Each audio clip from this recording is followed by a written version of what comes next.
এই ভিডিওতে আপনারা দেখতে পাবেন কুরুক্ষেত্র যুদ্ধ চলাকালীন কারা কারা মারা গেছিলেন এবং তারা কত বছর অবধি বেঁচে ছিলেন। প্রথমেই নাম আসে কর্ণ। তিনি আনুমানিক প্রায় 92 বছর অবধি বেঁচে ছিলেন। অর্জুনের তীরে নিহত হয়েছিলেন তিনি। যুদ্ধের অন্যতম ট্র্যাজিক হিরো তিনি। তারপরেই নাম আসে দুর্যোধন। তিনিও আনুমানিক প্রায় 92 বছর অবধি বেঁচে ছিলেন। ভীমের হাতে গদা হাতে নিহত হন তিনি। ভীম তার উরু ভেঙে তাকে বধ করেছিলেন। তারপরে নাম আসে দ্রোণাচার্য। আনুমানিক 130 থেকে 150 বছর তিনি বেঁচে ছিলেন। ধৃষ্টদ্যুম্নের হাতে শিরচ্ছেদ হয় তার। অস্ত্রগুরু অশ্বত্থামার মৃত্যুর মিথ্যে খবর শুনে অস্ত্র ত্যাগ করেছিলেন তিনি। দুঃশাসন। আনুমানিক প্রায় 91 বছর তিনি বেঁচে ছিলেন। ভীমের হাতে নিহত হন তিনি।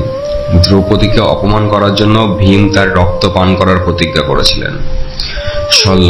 আনুমানিক প্রায় 100 বছর তিনি বেঁচে ছিলেন। যুধিষ্ঠিরের হাতে নিহত হন তিনি। কর্ণের সারথি ছিলেন তিনি। ধ্রুপদ। প্রায় 100 বছর তিনি বেঁচে ছিলেন। দ্রোণাচার্যের হাতে নিহত হন তিনি। দ্রৌপদীর পিতা এবং পাঞ্চাল দেশের রাজা ছিলেন তিনি। ধৃষ্টদ্যুম্ন। প্রায় 85 থেকে 92 বছর অবধি তিনি বেঁচে ছিলেন। যুদ্ধের শেষে অশ্বত্থামার হাতে নিহত হয়েছিলেন তিনি। দ্রৌপদীর ভাই, যিনি দ্রোণাচার্যকে বধ করার জন্য জন্মেছিলেন, ধৃষ্টদ্যুম্ন। তারপরেই নাম আসে অম্বা। 6 বছর বয়সে যিনি দেহত্যাগ করেছিলেন এবং পরে শিখণ্ডী রূপে জন্মগ্রহণ করেছিলেন। ভীষ্মের প্রতি প্রতিশোধের জন্য তপস্যা করে আত্মাহুতি দেন তিনি। তিনিই ছিলেন ভীষ্মের মৃত্যুর কারণ। জয়দ্রথ। প্রায় 92 বছর অবধি তিনি বেঁচে ছিলেন। অর্জুনের হাতে নিহত হয়েছিলেন তিনি।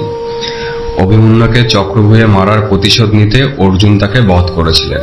এই হলো প্রথম কয়েকজনের নাম।